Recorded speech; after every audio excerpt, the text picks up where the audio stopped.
Okay. Sorry, Rob. Good morning, everyone. Dan Carter with the Bradley FAASTeam. I'm actually located in Pennsylvania today.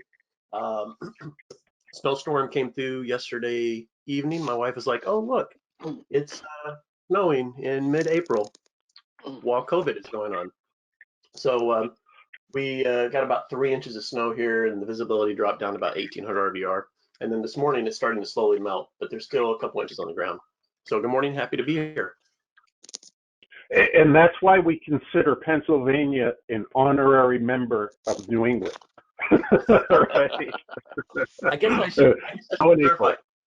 Yeah. I mean, I work out of the Bradley FAASTeam, but I'm just staying in Pennsylvania right now, but still working remotely and everything, and just here temporarily. Excellent. And Rob, you want to say hello? Sure. Yep, I'm in Middletown, Connecticut, and it was snowing a little bit earlier, but no accumulation. I'm a airworthiness type FAASTeam program manager, green behind the ears, new to this position, but I'm glad to be part of this with you this morning. Excellent. Excellent.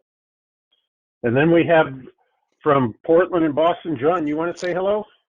Sure. Good morning, everybody. Glad to have you with us today. And for a weather report for Portland, Maine, it was snowing, but it's melting now. And that's a nice thing. Back a couple of weeks ago, we got 8 inches of heavy, wet snow. So it's good to see it going away. Maybe spring's really arriving.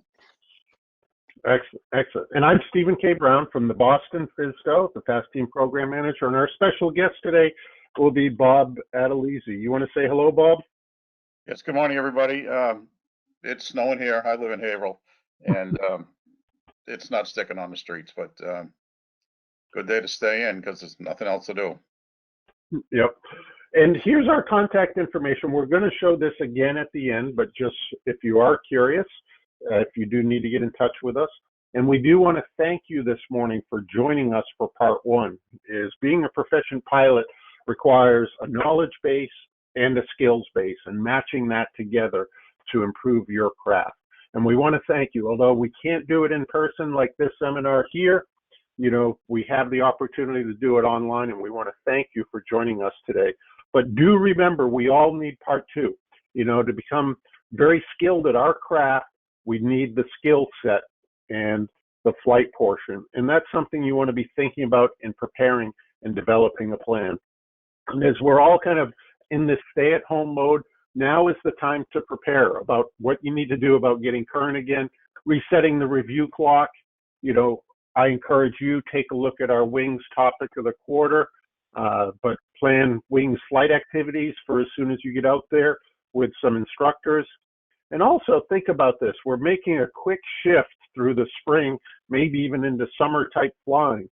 So you want to think about that and the weather implications on it. And if you have the opportunity and you own your own aircraft, now is the time to prepare your aircraft. You know, I got the waxer out for mine and all of that. That's an activity coming up next week. So we do want you to participate in the WINGS program. You can document your training there and find all sorts of seminars and webinars like you have today. And WINGS, if you have not signed up already, you can create an account right on there. You know, on FAAsafety.gov, complete your profile, and then get started with us, which today counts, even if you're not registered in WINGS. If you want a little bit better understanding, each of these videos can help you out. This is a terrific place to take the screenshot. But in overview, this is the longest of all of these videos. It's about 14 minutes long. How to actually use them as a practical sense as a pilot is one of our safety reps, Dave Strasberg, has put together this video. It's about 8 or 9 minutes long. And on the Boston FAASTeam YouTube channel, you can find out how to use the instructor portal, which is the easiest way for your instructor to give you credit. And that's only about 9 minutes long. So also with the WINGS program, if you're not familiar, for the last couple of years, and also again this year, we have the WINGS Industry Advisory Committee, which has a sweepstakes, the Paul and Fran Berger sweepstakes for $10,000. And if you want to take a look at that, there's multiple prizes. The top ones are $1,500. But the mywingsinitiative.org So that is one of the great things. You actually basically can get paid to be a proficient pilot in today's world, which is awesome. So now I want to just change it over to Bob Adelizzi, and we'll get going on the presentation. Here you go, Bob. You should be able to have control of your screen, and if you go ahead and start the slideshow. Okay, good morning, everybody, and thanks again, Steve. I was a controller at Boston for 27 years. Most of that was at the TRACON, retired in 2011. I got picked up by a training company, a contracting company, a few years back, and I'm working in the TRACON in the simulator, not on the floor. I also teach air traffic control, formerly at Daniel Webster College, and now at Southern New Hampshire University. So this has been fun for me. I'm staying active with the FAASTeam, and what happened in 2004? I'll go back to 2004. Boston TRACON was actually at Logan. It was kind of neat. Actually, nobody really wanted to leave because you got to see airplanes out there. It was fun. So in 2004, they combined Boston TRACON and what was Manchester Approach. The airspaces did not change. Personnel did not change. They put us in a building, a new building in Merrimack, New Hampshire, right off the highway. 2 years ago, a little over 2 years ago, Cape Approach came up. So what happened is Boston Approach is basically has a jurisdiction from Laconia to Nantucket. The altitude stratum for each area did not change. So Boston goes to 14,000. I'll show you that in a bit. But the approach controls around it all stay at 10. There was no other plans to bring any other approach controls in. There is room to bring it into the building, but they didn't. So I'll show you what the airspace looks like.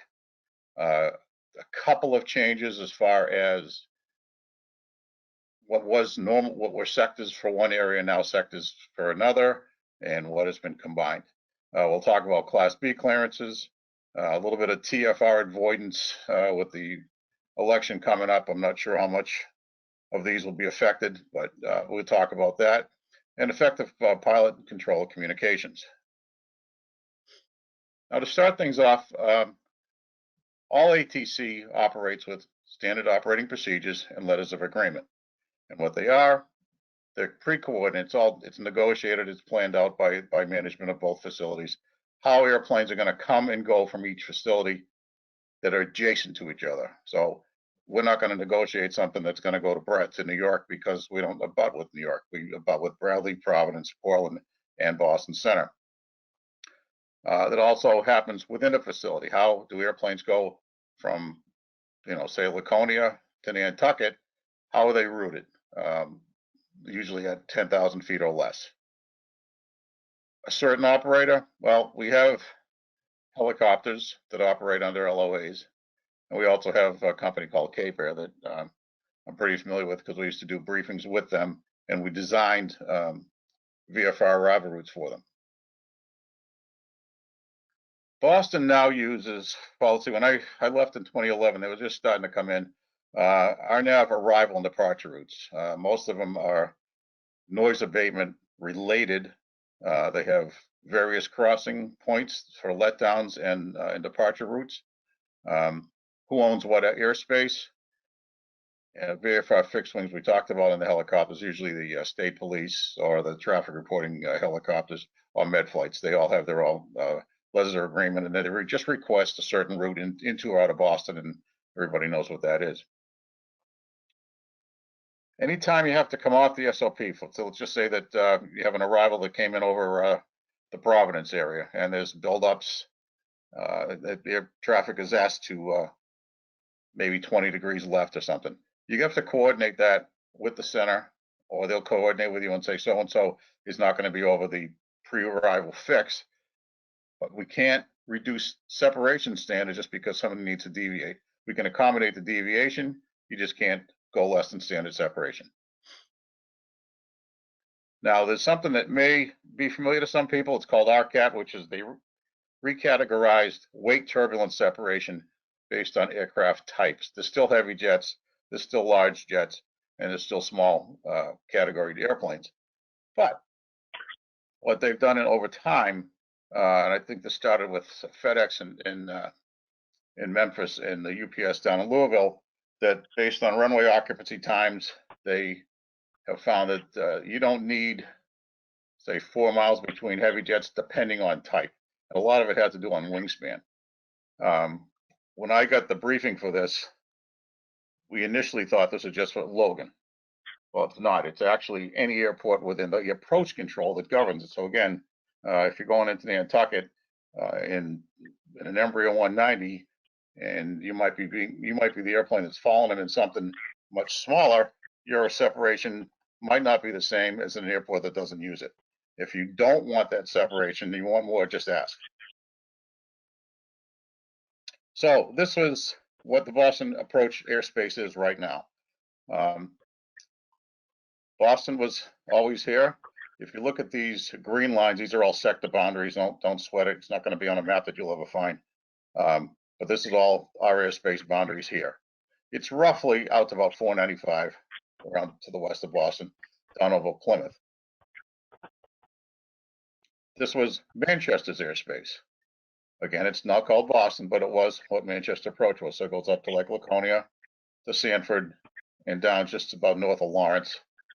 And for those that know where it is, the Home Depot in Salem is about the boundary there, and then just north of Fitchburg.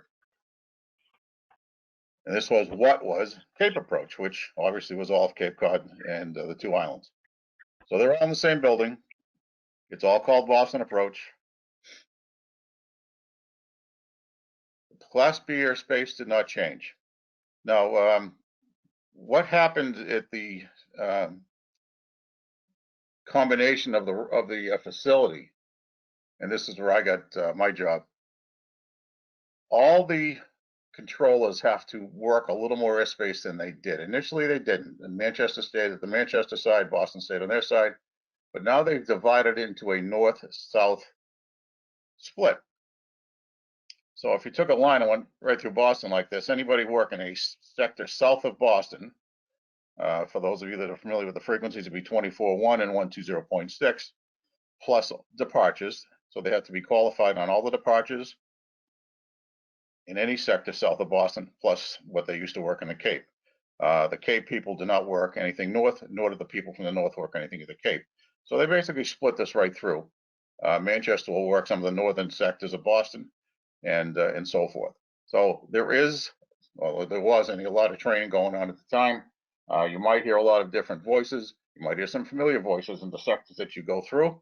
But again, there is a lot of training, and I may touch on this a little bit later. And it is definitely not a shot at anybody. It's just that you have people that have some control of time, maybe 10, 15 years, and you might have some people that are brand new to the facility. So the experience level, I mean, not only at this facility, but at others, is changing. Here's Logan. This is runway 4 right, runway 4 left, runway 927, runway 3315 right and 33 left, 33 right, 15 left, and this is runway 32 and 14. This is what they call one direction runway. You land on 32, you can't take off on it. Same thing with 14. You can depart it, you can't land on it. That's basically because there's a hotel right here with a big beacon or something on it. So that's the airport. Some of the configuration, when we start talking about Class B, probably the most, I would say busy, but the one that uses the most runways is landing on 4 right and 4 left, departing 9, departing 4 left, and occasionally for the heavy jets that need it, or aircraft that are weight restricted, will go off 4 right or 15 right. So, and as you can see here, everything crosses. Everything at Logan crosses, and most of the airspace crosses as well. So let's get to it. I'm sure there's a few folks out there that may have gone through Class B airspace, some with a clearance, some without, or some don't even call. We've talked about this several times, and people are just afraid to call, and they say, the heck with it, we'll just stay below and stay out of the way. But when I was working, I would accommodate as many as I could, because it's always best to know what your airplanes are doing as opposed to having to guess. The major factor for this is the runway configuration.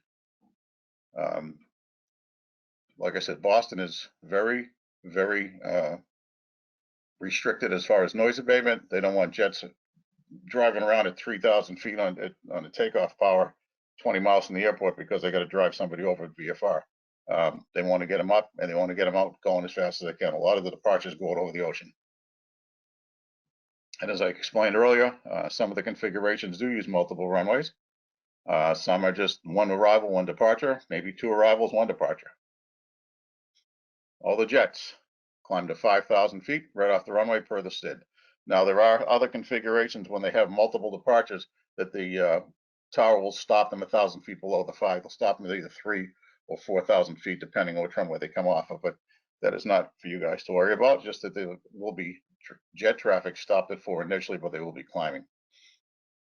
The top of the Boston area airspace is 14,000 feet. Above that is Boston Center.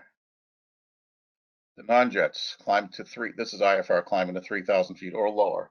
For instance, if somebody is Cape Air just going VFR out, 2,500, he's only going to 2,500 feet. Now, these RNAV arrivals have crossing fixes and let down altitudes. Some are at or above, some are fixed altitudes, some are hard altitudes. A lot of the hard altitudes are close to Boston that'll set up for the final. Actually, every arrival, if you're listening to the Boston arrival frequencies, 20.6, 118.25, or yeah, that's the main ones. You'll hear the aircraft checking in on the Roebuck to 27 transition, which means they've got their FMS programmed that they will fly this route and actually be set up on a base leg or downwind or straight in, depending on the runway. So no more. We used to vector all the time. Everything was a vector. Now it's all FMS. Works good sometimes. Sometimes you're going to take them off. For those of you that do fly these routes, or not necessarily Boston, I know initially there was some confusion when you took somebody off the route. What happened when you told them to continue? Well, what you do is you tell them to proceed direct to a fix that's on the route and resume or comply with the restrictions. Once you, if you do take somebody off, you should tell them. You have to tell them. Fly heading such and such. Expect to rejoin at. Pick the fix, and that way they don't clear out the FMS thinking they're just going to be on vectors for the rest of the day. Now, I talked about the controllers in the building. This is probably it's not very specific to Boston. It's probably everywhere. But controller workload is a big thing, and experience. Some people have never worked through Class B airspace. We get them in the lab. We give them as much exposure to it as possible, but it's not the same as real life.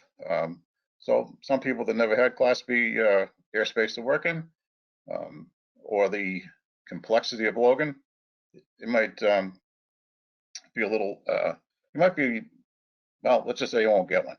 It's not saying you will, but if you're going to go 15 miles west of Boston, where you could be 12 to 10 miles west of Boston at a lower altitude, what's the point unless the ride's that bad? But this is what affects it. Now, these are our rules, but it's also been a compilation of errors, misunderstandings, miscommunications. Now, I don't know if anybody's flown out of the airports like Bedford or Lawrence, but we have an agreement that they can give transponder codes based on the aircraft's route of flight. So if he's taking it off out of Bedford and going to Lewiston, Maine, he's requesting 5,500. They can put the information into a local computer. It comes up on the departure controller's screen. You take off, squawk the code, and here we go. Now, once they gave you that code, it's not a clearance to 5,500 feet. You have to stay below it. So when you check in, let's just say if you're coming out of Bedford, you check in on 24.4, and with call sign, with you climbing to 2,500, because that's maybe the highest you can go, requesting 5,500. That information's in the tag, so they know you'll climb to 5,500. Now, the way the airspace is structured, the 24.4 person cannot clear to 5,500 because it's above their airspace. So they hand you off and then they may say, expect your Class B clearance next frequency. But that's how that works. Second part of that, second part of things that can happen, you just call up cold. You're just driving around 1200 code, and the controller acknowledges you, gives you a transponder code, but didn't say anything else. They might just say squawk 5136. And it's not like Class C airspace where you've made initial contact and they've acknowledged you. So they have your request, and all they had time for at the time, at that particular moment, was to give you a code.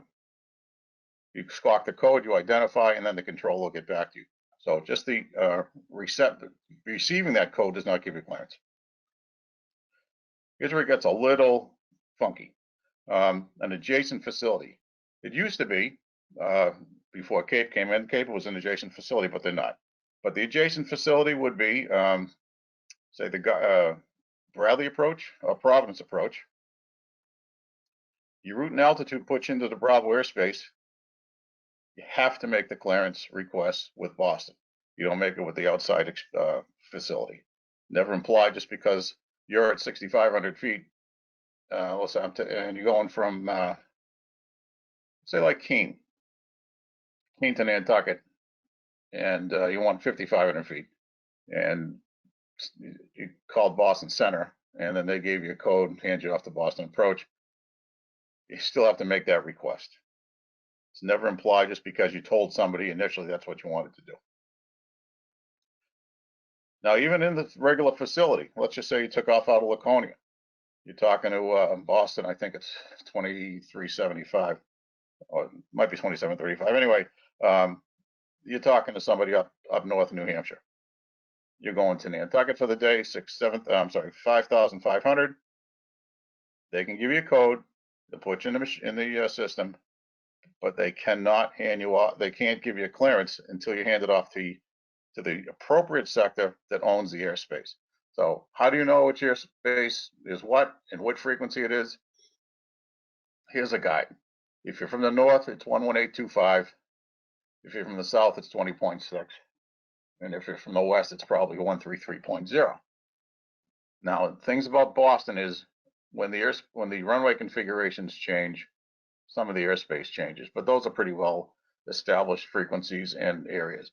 The main thing to know is if you're getting advisories and you're coming in from the northeast on 2505 and you're not handed off by Lawrence, ask if you missed a handoff. Just say, did I miss a frequency change, which might just jar them to say, oh yeah, I forgot you. You were here or something. But if you find it coming up on Class B airspace on the lateral limits of it and you haven't been handed off, and you might want to ask really quickly about your Class B clearance or frequency. And if you haven't heard it, it doesn't matter what airport you're going to. I mean, you can be down in New York. If you haven't heard it, you don't have a clearance. So just remember, it's just because you gave the information maybe 2 frequencies back, they handed you off, and then you think you have the clearance, you don't. I mean, I could go on for a couple of minutes here on stories of people that thought they had it. In fact, I asked the guy like 3 times, do you have any requests? And they kept saying no. I went, okay, well, you do know that you're about to enter Class B airspace without a clearance. And then his voice changed a little bit, and we straightened it all out. But just remember, that's how it works. Excuse me. This is a radar replay of Logan. Logan is here. Each one of these rings is 5 miles. This is the ILS localizer and final approach course to 4 right. There is no ILS or there's just visuals to 4 left. Each one of these airplanes may be a little tough to see because they're kind of tiny. But if you follow these multicolored trails, that's exactly what it is. So both these airplanes are heading southwestbound. These airplanes are getting back to the 4 right. This is the coastline up to the northeast. And when I say sectors and frequencies, this is a sector boundary. It's internal to Boston. You have to learn it as a controller. And all these lines are various people's airspace. So you're all driving around VFR and somebody's and you're coming up from this way and looking for advisory. Let's just say 2,500 feet. You don't know a frequency to get on. This should be published in the sectional. Call it up, and for whatever reason, if they're combined up, they'll tell you to contact on the correct frequency if they identify. So we're going to skip to that. Now we're going to talk about legal versus practical. Again, it's the same configuration, 4 right. Even now, or it's even worse, not worse, it's more restricted now with all these letdown points. Airplanes coming off of 4 right. And this airplane here, it's JetBlue 1280. It's an Embraer 190. It's at 7,100, descending on the 4 right localizer. So he's going to eventually descend to 3 and get his approach clearance. Now here comes a VFR VFR airplane. It's 6,500. He's on a 1,200 code. 1,200 code, driving around outside Class B. Perfectly legal. Is it practical? No. Well, here's why. This airplane's going to get cleared out of 7 for maybe at least 4, if not 3, for the approach. You will be told about this airplane. This is the altitude indicates 6,500. Hopefully, this airplane is on the right altimeter. So he's at 65 and he's only at 7. So if they're right on the correctly on the Boston altimeter, we're good. But once this airplane gets close to the localizer, this airplane has to stay at 7. And he may even get a TCAS advisory to climb. So my suggestion, call up, get advisories, even if you're going to stay out. This airplane looks like it could be headed, I don't know, towards Keene maybe. So just call up, get advisories. There's enough airplanes going through here in normal conditions that it would warrant a call. Conversely, here comes JetBlue again. Descending to 3. It's an airplane there at 3, and they're at 2,900 feet. Well, you can call NOAA for clearance through their airspace, or just get down to 2,500, and we can clear through. But 100-foot separation, especially with wake turbulence, is not going to be good. I mean, I was out landing on runway 27 one night in the back end of a Cessna 402, and the 737 went over the top of us, and it shook us up pretty good. I mean, we were talking to everybody, but just it's 500-foot separation vertically, and it's legal, but again, the wake turbulence is what could cause a problem. Skipping ahead now to TFRs. Steve and I did a program a long time ago about TFRs, especially when the President Obama spent the summer on the Vineyard. Mm-hmm. So he gave me a sanitized list of TFR violators. Most of them were all because of no pre-flight briefings. Well, yeah. It is going to be an election season somehow. I'm not making any political statements, nor do I endorse anything here. I'm just telling you what goes on. If the president comes to an airport, there's going to be a VIP TFR. It's highly restricted. There are other TFRs though. NASCAR races, for those in New Hampshire, you know about Loudon, Patriots, any type of air shows, possibly a natural disaster, and law enforcement. Now, some of these have little advance notice. This is probably one that does have zero notice, and it's only like a phone call to a facility and say, we got a situation over a certain town. These are the coordinates. We're going to set up a TFR. It's the only people that know about it, quite honestly, is them and us. The flight service will get it eventually, but basically, we are the only ones that need it. I mean, we're the only ones that are going to get it, and you'd have to ask if there's anything going on. So I wouldn't make this a routine, excuse me, a routine practice to say, are there any law enforcement TFRs? Just ask if there's any TFRs when you get your briefing. These TFRs for the law enforcement, I don't want to spend a lot of time on it, but they probably could be short-lived. Usually if they think there's going to be gunfire or something, but just watch out for those things. This one, though, is the one that's going to get you in trouble. So what happens when they have a VIP TFR? The facility has Secret Service people, maybe a representative of the Air Force. If not, they're monitoring from a remote location.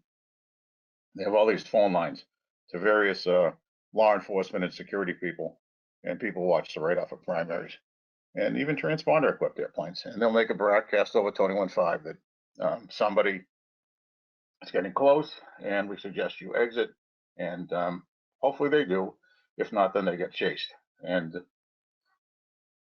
my quick little chasing somebody off of a TFR story is back when the President Bush was up in Kennebunk, somebody that I've gotten to know left the Falmouth Air Park, climbed to 7,500 above Class B, didn't call anybody in his flight planning, though he knew he was going to avoid it.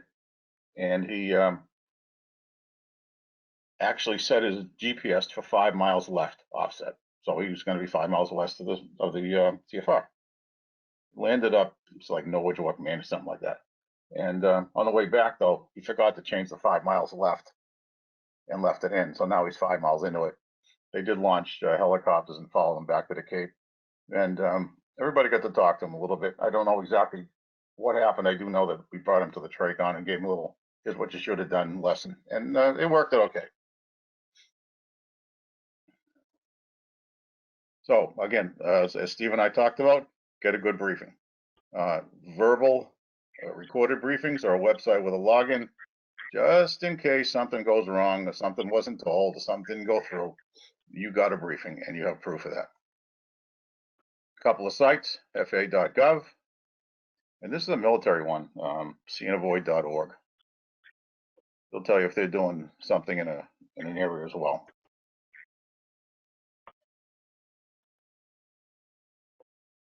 Now, mostly people got a little time off from flying from a little over 2 weeks to a little over a month.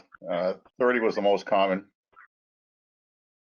The FAA, and Steve, if this has changed, or John, let me know if this changed.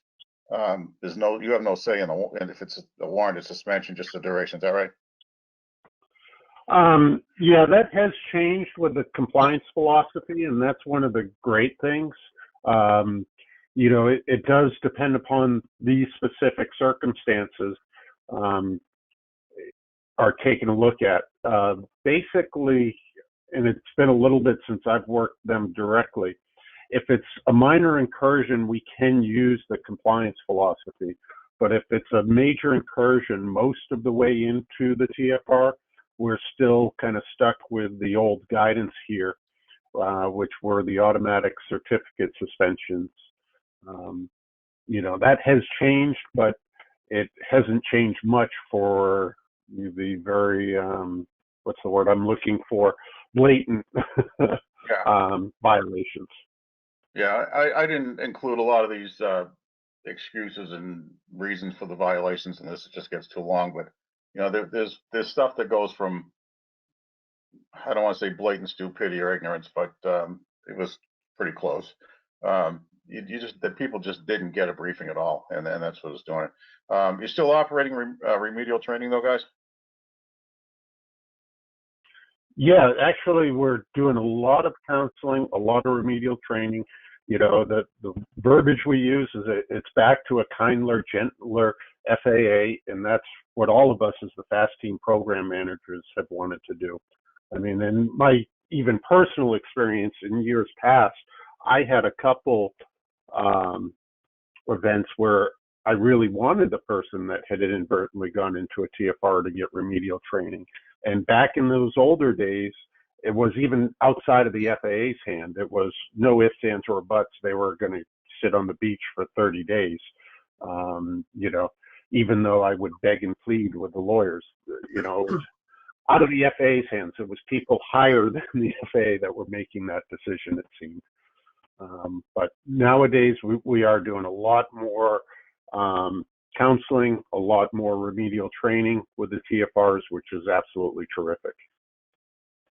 Okay. It's one thing I did want to go back to and reference Class B transition at Boston. Yeah, I don't have to bring the slide up, but 5,500 feet is usually a decent altitude to get around most of the Class B airspace. You can do it lower. I've done it lower. There are some controllers that I know that will volunteer Class B clearances. I can, you know, clear them through. But but 55 is good. It stays up. You're above the Boston departures, and this is usually close to the airport, so there's not really they might not even have to stop the jet. And you're also below some, but not all, of the arrivals.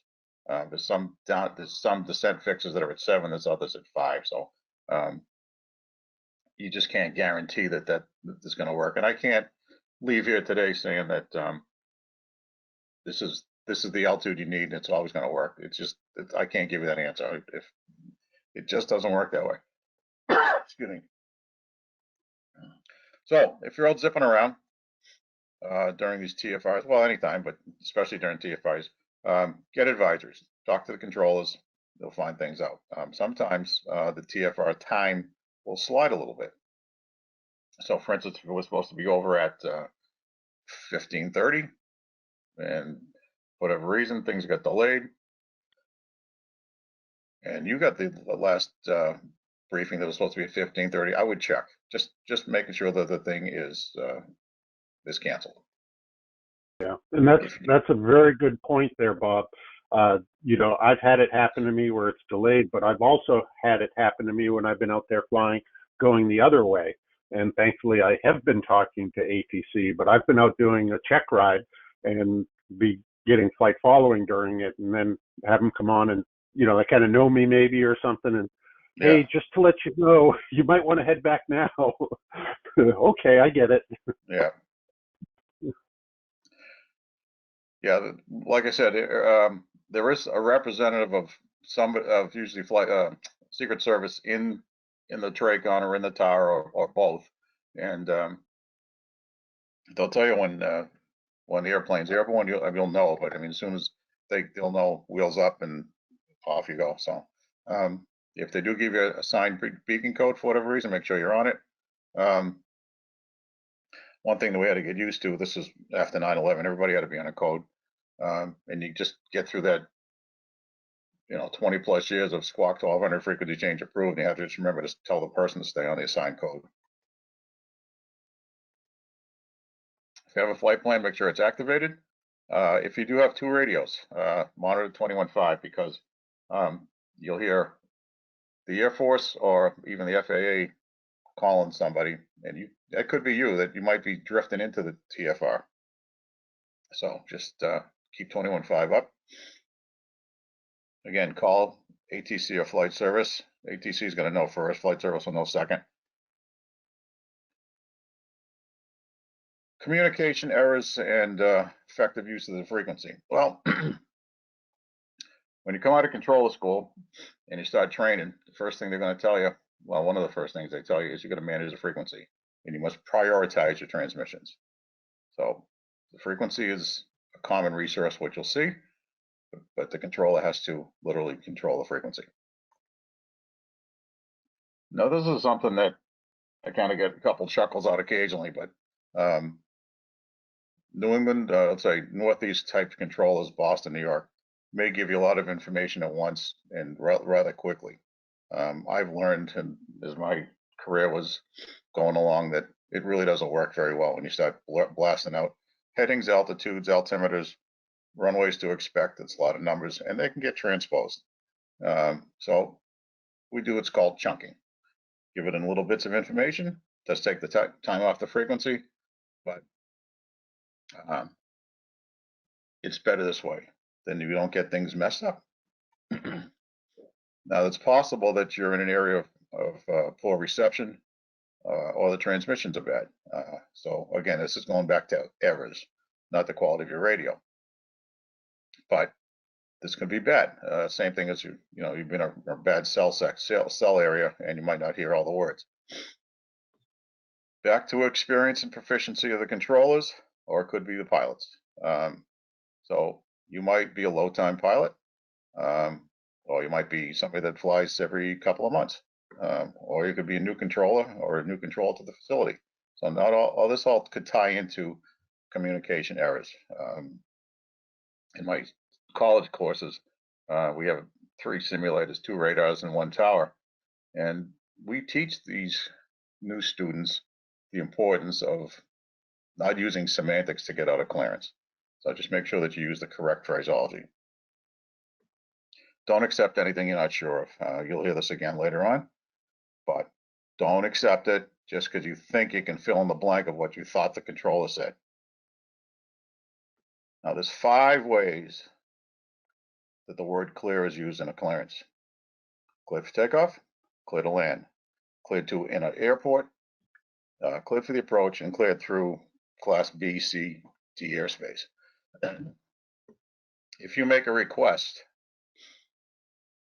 to transit, let's just say the Boston Class B airspace, and the controller says remain clear of the Boston Class B airspace, and this ties in with that bad reception, you might have just heard your call sign, clear, Boston Class B airspace. So they should say remain outside of the Boston Class B airspace. We can talk about as many human factors as possible, but the big one is background noise and distractions in the airplane. I don't know if there's any airline pilots on here or corporate pilots that maintain the sterile cockpit rule up to 10,000 feet or below 10,000 feet. If you're just going to stay at 2,500 feet in a small airplane, just tell your passengers or anybody else in the airplane that might have some flying experience that want to keep things quiet. If you see any traffic or miss a transmission for this call sign, let me know. But until we get out of the traffic pattern and we get on our way, let's keep the noise and the distractions down. What happens with all the noise? You miss transmissions, you miss a turn, whatever. So again, try to keep things to business. Go back. If you're not familiar with the area or whatever the local procedures are, let's just say you're flying to Boston or you're on the Boston South frequency, and you hear a Cape Air get cleared in by the Bravo 4. That's a local procedure that's done only with Cape Air and nobody else. It was written strictly for them. The reason for that was to keep the frequency somewhat quiet when you get 6 or 7 Cape Airs coming up on a Sunday afternoon, all landing Boston. So a local procedure, that would be it. But if there's going to an airport that has a certain arrival area for VFRs, if you're not familiar with it and they assign it to you, just say, I'm not familiar with it. Don't try to fake it.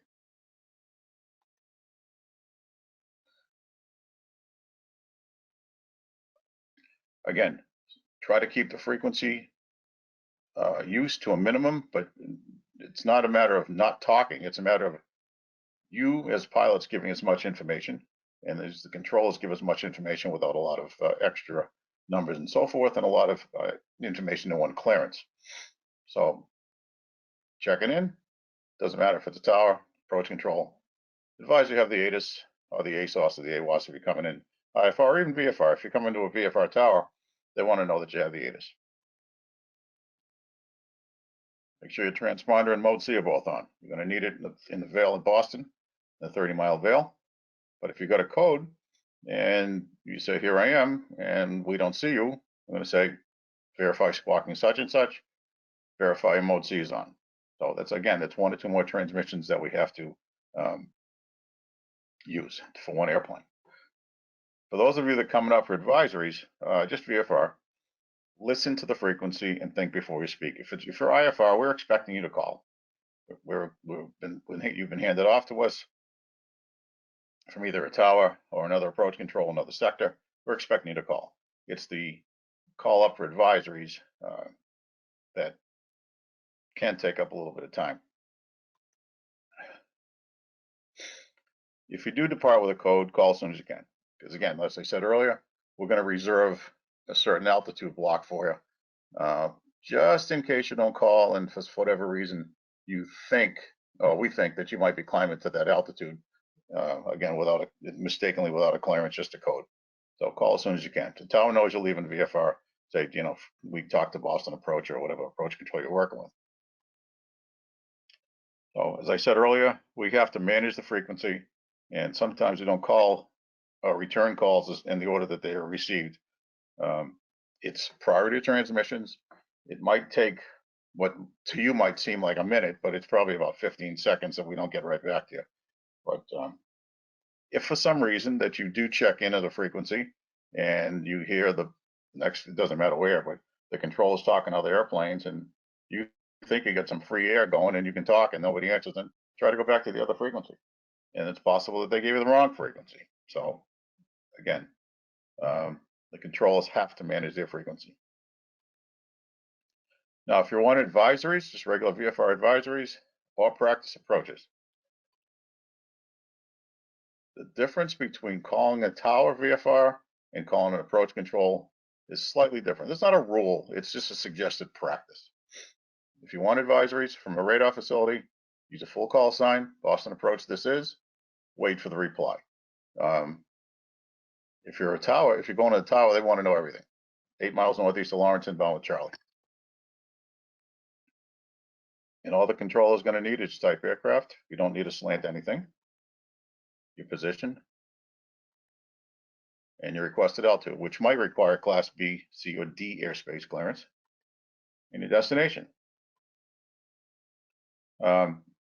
If you do want practice approaches, just say we like practice approaches at the first airport. Don't give them the whole list because I guarantee you they're not writing it down. And it's, well, I know I couldn't remember them, but some of them might require coordination if it's opposite direction.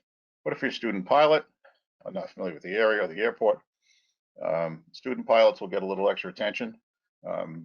They will be handed off with the next sector and saying so-and-so is a student pilot. So they're going to watch a little bit, not because anybody's ability is less or more, but you call them for advisory, you might be on your first cross country, and you want to provide a little better service. Make sure that they're not going the wrong way. If you're not familiar with the airport after you land, or it could be like let's go to Logan. Say you're going to Logan and you landed on 3-2 and you're going to get to Signature, which is about 15 miles away when you start driving around the airport. You might want progressive taxi from ground control. So just tell the approach control, hey, I'd like progressive taxi after I land. That's all.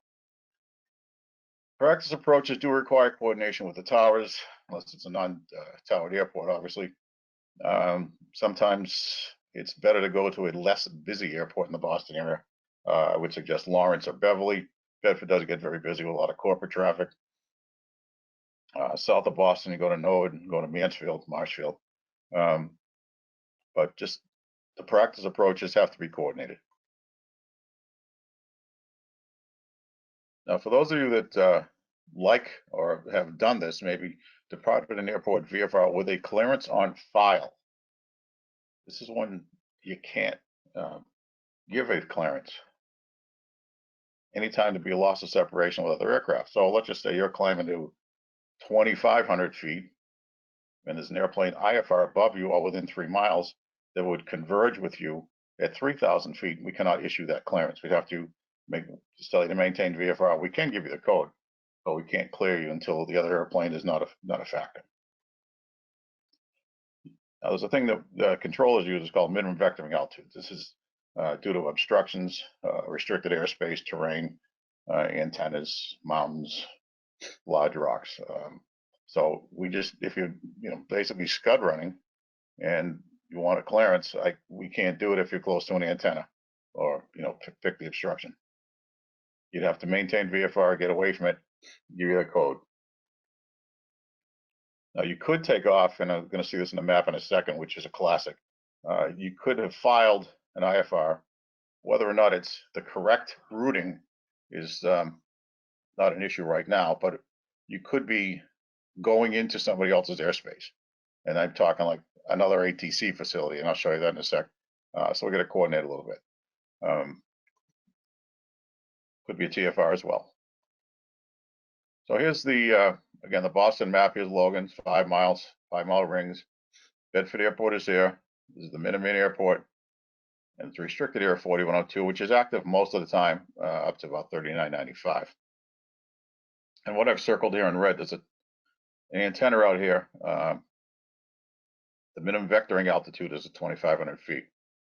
And then this outline area here, Bradley Approach owns at or below basically below 5,500 feet. 6 to 10 is Boston. So if you take off out of Minuteman, and then say you were flying to Teterboro, so you head up this way, which is the correct direction. and you're at 2,300 feet, and you call Boston on 24.4 for a clearance, the problem is going to be you're in Bradley's airspace. So it's a little coordination required. This also is an inbound route for Bedford and the satellite airports north of Boston. So we couldn't get you any higher than 4,000 or 5,000 feet anyway. So if they get traffic coming the other way, there's an issue. The other thing of this is if you take off out of one of these airports, let's say Fitchburg, and you want to go this way, well, this gets into Manchester sector's airspace.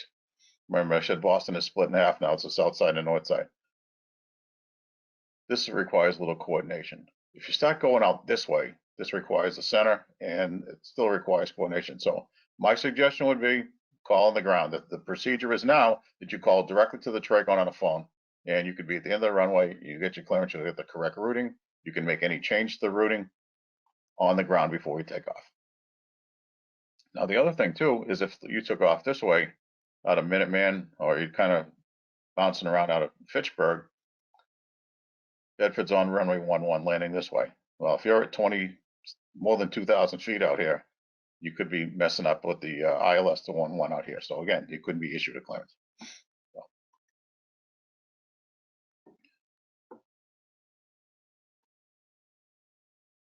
It's essential that you use proper phraseology. Don't use folksy phraseology. Don't use what you think is cute.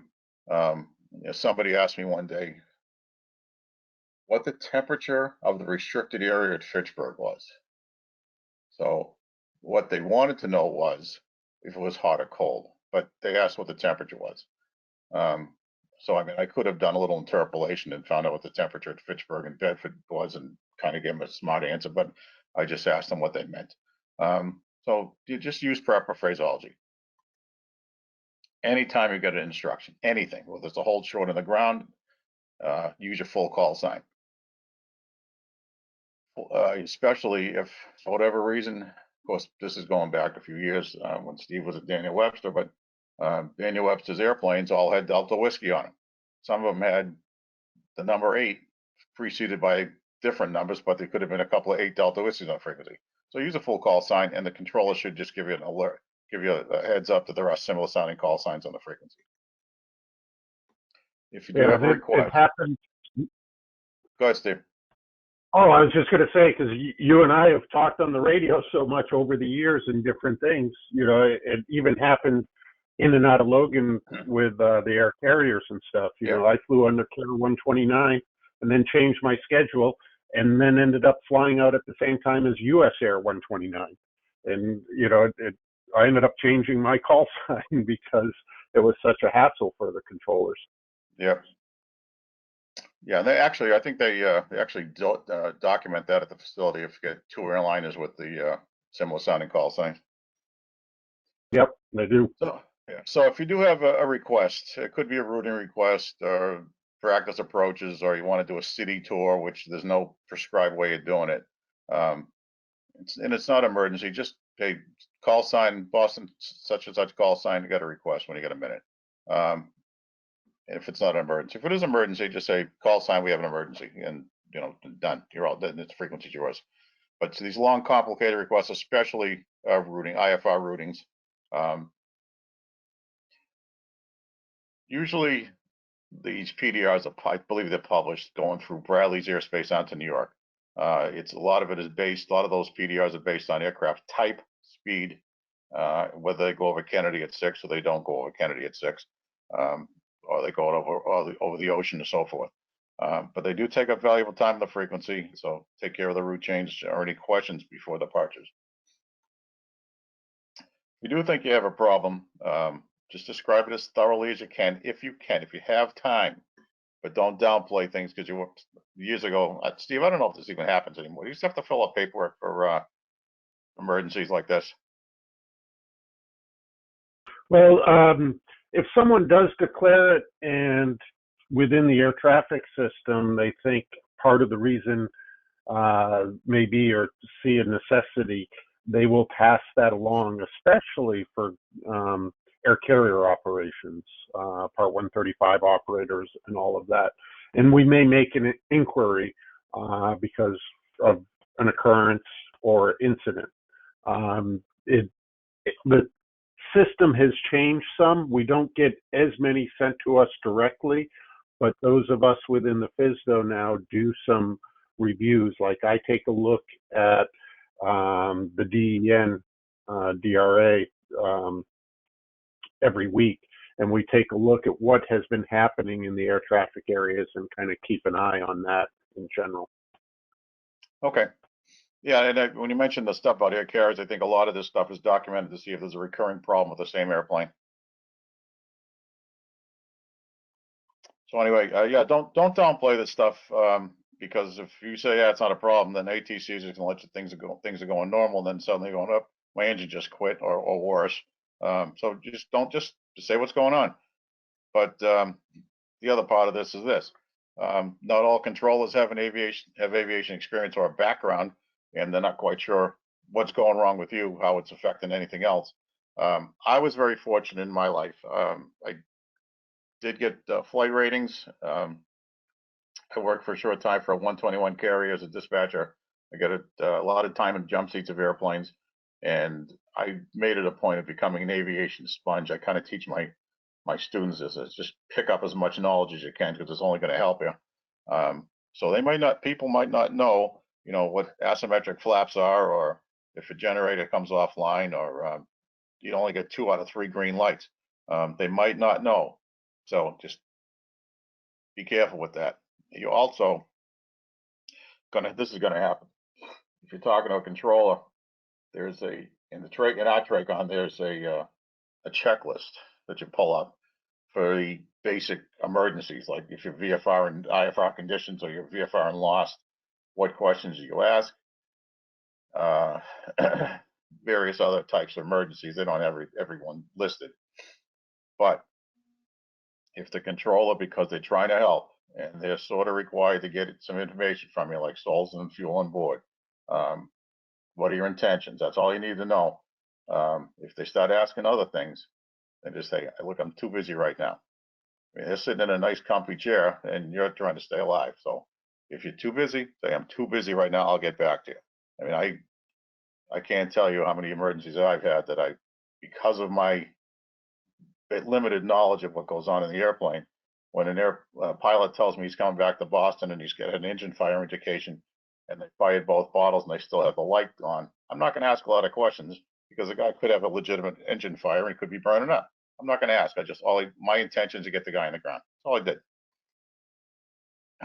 So finally, get a good situational awareness. Know what's going on around you.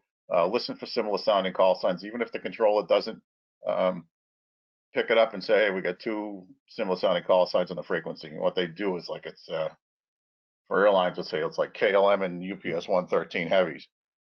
They'll say KLM 113 heavy, be advised, is a UPS 113 heavy on the frequency, and then they tell the other guy, and then for the rest of the time that they're both on the same frequency, which could be for 5 minutes or 5,000 miles, controllers have to address it as UPS 113 UPS and KLM 113 KLM.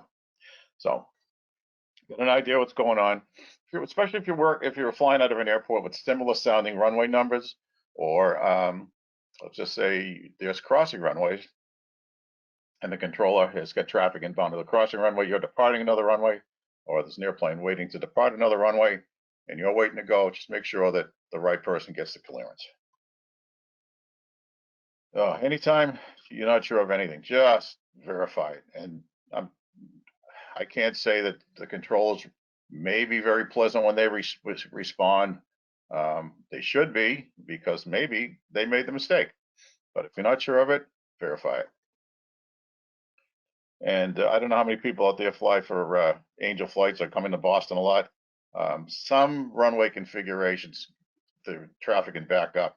But if you can't accept like a secondary runway or an intersecting runway, control instruction, or any type of clearance, just let the controllers know. They have a configuration in Boston where they land on full right and left.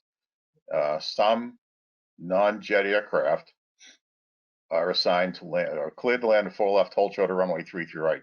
And the reason that they do that is because the jets that land on 4 right, crossing on 33 right, so they can actually cross an airplane in front of you. But if you can't accept that clearance, just tell them, or any clearance, just tell them as soon as you can. Just don't do it when there's no out for the controller. And So, Bob, I'll jump in on one thing with that, which you're probably aware of too. Occasionally, especially in the summer months due to construction, that can change within the air traffic area tremendously. And I think we have it planned this coming summer in August. One of the principal runways, 927, is going to be shut down for use at Logan for a few weeks. And even a couple times during low traffic counts where it intersects with other runways, both runways are going to end up being closed. And that's going to have a tremendous impact, I think, on Logan and the air carriers going in there and the impact on even the surrounding airports. yeah, and it's unfortunate they can't start it now because buddy of mine we spoke the other day, and because of the virus, the controls are working 5 days on and 10 days off. There's 3 to 4 people per shift, which is about half of what it is now, and it's basically because there's nobody's flying. I think he said one night he had 5 airplanes in a row take off, and that was like the most it is. It's there's nobody out. There's nobody on the airplane. There's nobody flying. So. Yeah, this morning I this is the case everywhere, but I happen to see the numbers for Logan, and it is down 76% for the air traffic operations. It was like 76 point something, and that was one of the least affected airports of major airports that I had seen, which was surprising to me. Yeah, I think the TRACON's working the same way. I'm not sure how they get everything configured, but it's 5 on and 10 off until it's over, and then they sanitize all the strips after they're used. And yeah, it's a pretty involved process just to try to keep everybody healthy. So I'm sort of done. Do you guys want to talk about anything else, or go on to the next portion of Steve, or what your next section is? Yeah. A couple things just to finish off. I'm going to go ahead and take over as the presenter here for a moment, and then we're going to have a question and answer session. You don't have to stay on for the question and answer session, but a lot of the questions that people have been asking, I have saved for this time later on here. So I'm going to go ahead and take control for a moment. Excellent. And I will start showing my screen. Make sure, waiting for the audience view would have it. Excellent. Terrific. So here's our contact information if you do want to contact us. Bob Adelizzi has said, contract instructor, years and years of experience, and as you've probably picked up, has been very, very helpful over the years. I have to attest, I even remember one day, Bob, you probably have joked with you this in the past, but I landed at Logan, walked into ops, and hey, some controller, Bob Adelizzi, wants to talk to you. And what it was a terrific, friendly, hey, I needed you to go fast, but not quite that fast. Yeah. So it's terrific. So there's our contact information. A couple things that Bob has mentioned, and to help you out, do check the handout slide. We always get questions on the Wings credit. Those will be updated in the last few days. But also, most of our webinars, including we're planning on this one here, we do upload to the Boston FAASTeam YouTube channel. It'll take about a week for this, but there's 3 of them on there that probably could be very helpful for some of the things that Bob has mentioned here today. Every year we do, with one of the local air traffic controllers at Bedford-Hanscom, we do Bedford-Hanscom for the GA pilot, because it is such a busy general aviation airport in the Boston area. So that's up and available on the Boston FAASTeam YouTube channel. From a perspective, Bob and I working together on the TFRs and all of this, and with all of those pilot deviations we've seen over the years, Bob does this airspace one to help you out and understand it from the controller perspective. But we have one that we do is how not to fly into Class Bravo. And we don't touch upon any of this ATC stuff, but try to focus on what you see as a pilot And that's a webinar that we've done in the past, and that's available. And it takes a look at a lot of Class Bravos, but it is kind of focused around Boston. And then you brought up the recat wake turbulence. And about 1.5 years ago, because that was so new to everybody pilot-wise in the Boston area, along with what's known as diverse vector areas for the IFR pilots, is we have one out there called Did You Hear About Recat Wake Turbulence in Diverse Vector Areas? So those 3 different videos are available, or webinars, excuse me, are available on the Boston FAASTeam YouTube channel. And we have started moving many of our webinars into courses now. So do check for that, as it will be specifically listed. So some of these webinars are available as online courses after the fact. So if you have students or other pilots that not only want to watch it, but get wings credit for it. So we'll go ahead, we'll take some time here for some questions now. We do have a lot of them. Like I said, you don't need to stay on for the webinar to get wings credit, or stay on for the question and answer portion to get wings credit, but you are more than welcome. And I've saved a lot of questions, so I'm going to go back to those and start asking that, and some of them have been multiple. So you ready for a bunch of questions, Bob?